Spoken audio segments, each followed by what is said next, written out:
Because when survivors speak, After enduring tragedy and heartache, survivors of violent crimes came to the Capitol this session in a show of unity and a cry for help. call for our elected leaders to stand with us and ensure that survivors have the help they need to heal. Austin resident Jill Henderson's 22-year-old son, Bakari, on a trip to Greece in 2017, was beaten to death. Ready? Okay. She isn't surprised. A KXAN investigation found victims of violent crimes and their families are waiting a long time for money the state promised. It's something I've not only heard about, I'm living through it. She says it took 8 months to be reimbursed for travel to attend the overseas trial, describing an antiquated process of documents needing to be faxed or mailed. Once you send everything in, there's no communication back to you whether or not anything's been received. Is the state of Texas doing enough for crime survivors now? Truthfully, no. As of March, new data shows it took an average of 180 days for victims to receive their first payment, up from 121 days a year earlier. Attorney General Ken Paxton's office manages Texas's Crime Victims Compensation Fund. It views 250 days as too long to wait, but 122 victims were waiting at least that long in March, up from 33 a year before. In his end-of-year report, Paxton acknowledged problems with the program, writing, "Unfortunately, in many ways, COVID-19 and related economic challenges continue to affect different facets of victim services, including training, staffing, teleworking, and our ability to respond to mass casualty events."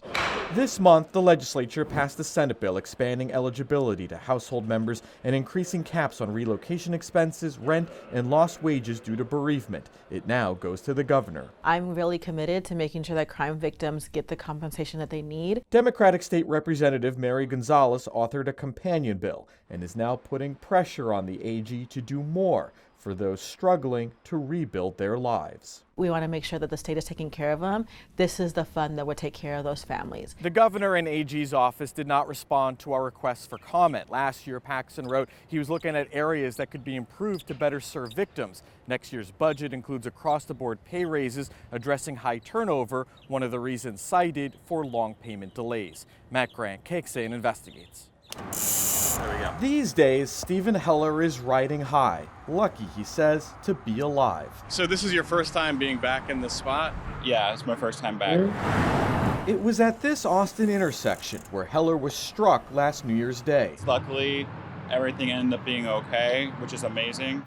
According to the police report, the driver was a convicted felon fleeing in a stolen car. I remember feeling the car going up into the air, seeing my bike flying away from me the other direction that I was going, and then just hitting the ground very hard. Heller suffered minor injuries, but was hit with around $3,000 in hospital bills. Texas's Crime Victims Compensation Fund agreed to pay for certain crime-related costs. That was the first time I ever heard of that specific fund, and I thought that was a really cool feature of our state. The fund, operated by the Attorney General's office, collects money in part from convicted criminals to help survivors of violent crimes. The program has awarded more than $70 million in previous years. Heller applied in March and was approved in June.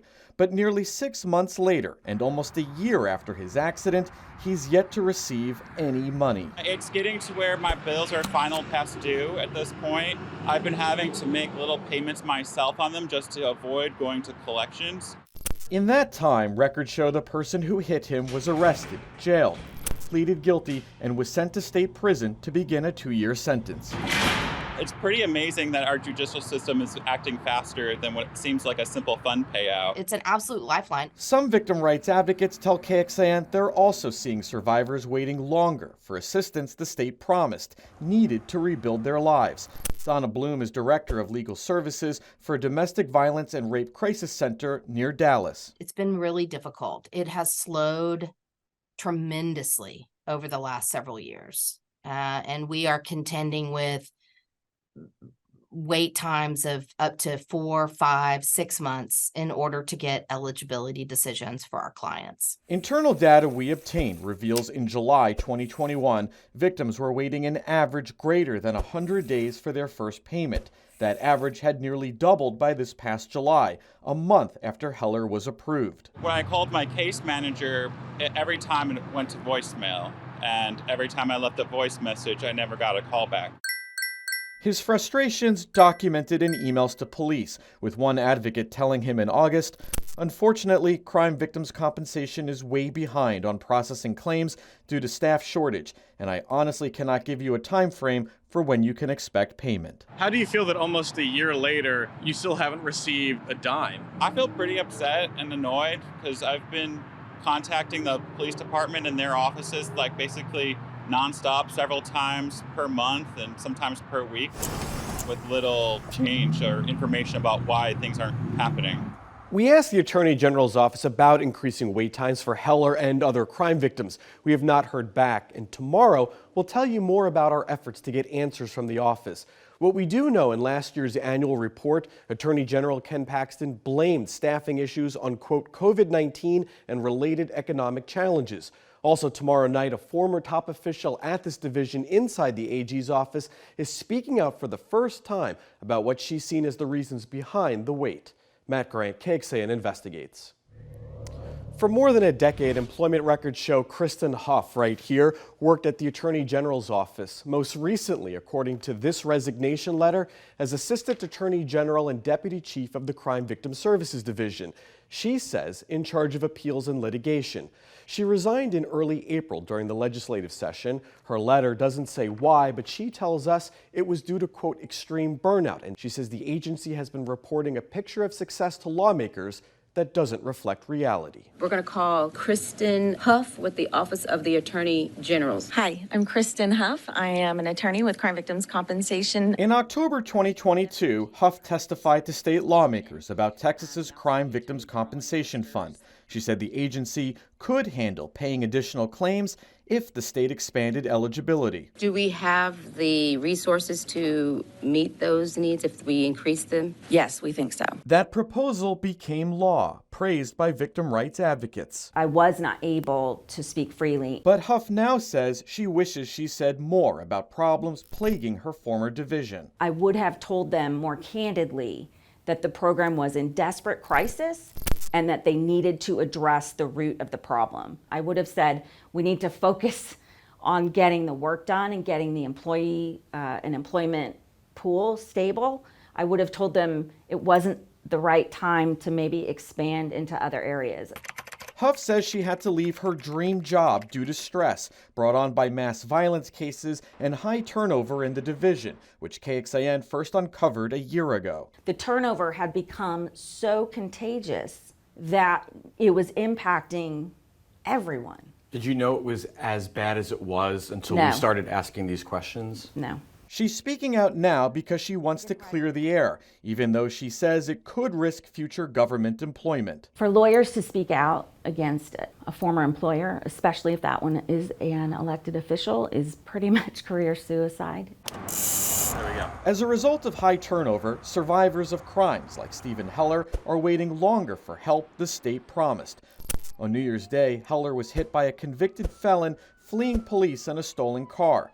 I remember feeling the car going up into the air, seeing my bike flying away from me the other direction that I was going, and then just hitting the ground very hard. Nearly 6 months after the fund said it would cover his hospital bills, Heller was still waiting. I feel pretty upset and annoyed. He's not alone. Data shows average wait times for assistance were around 200 days in July. At the same time, the Crime Victims Compensation Division is submitting required reports like these to the state legislature. The office set less than 46 days for a first payment as its benchmark. Since 2019, it's told lawmakers it was exceeding its own goal nearly every quarter, reporting this year an average around a month. I'd be surprised because that's definitely not the experience I've been having. This false idea that victims are actually getting that payment in that much time. That is not true. Victims are getting payments much longer than the average days to payment. Huff says the state is meeting its 46-day or less goal by averaging two very different types of claims. That's backed up by internal records we obtained. The data shows the office is averaging victim claims with reimbursements for rape kit exams paid directly to hospitals. Those claims don't involve survivors and are often paid quickly in about a week. Huff says including those fast payments to hospitals with its slower response time for claims submitted by crime victims are skewing the state's numbers. So it's not a fair comparison. It's apples and oranges. But when they report the number for how long it takes to pay, those apples and oranges are like, it's just fruit. To this day, most people do not understand why those numbers are combined. It's just never been separated out. Over 2 weeks, we left voicemails and sent a half dozen emails to the Attorney General's office outlining Huff's concerns and the points of our investigation seeking comment. After receiving no response, we headed to the AG's office building during regular business hours. We waited for someone to take us through security and let us up to the AG's floor. No one ever showed, so we dropped our questions off at the front desk and left a voicemail. For a quicker response, email communications@oag.texas.gov. Again. We haven't heard back, so we're here in person to try to keep getting answers on behalf of victims. Well, that was more than a week ago. We'll update our story online if we hear back. We also reached out to the 10 largest states to see how their attorneys general report crime victims' compensation performance, and we'll update you as we receive those results. Meanwhile, our investigation found Texas's Crime Victims Fund is paying out less lately. Records show it failed to meet its 2023 fiscal year goal by around $20 million. Huff called that a measurable failure. Regarding high turnover, in September, Paxton's office told us, quote, recruiting and retention difficulties that state agencies have faced in recent years was helped by an across-the-board pay raise for all state employees. The agency said the Crime Victim Services Division is, quote, nearly fully staffed, and it works tirelessly to provide attentive, high-quality service. Matt Grant, KXAN Investigates.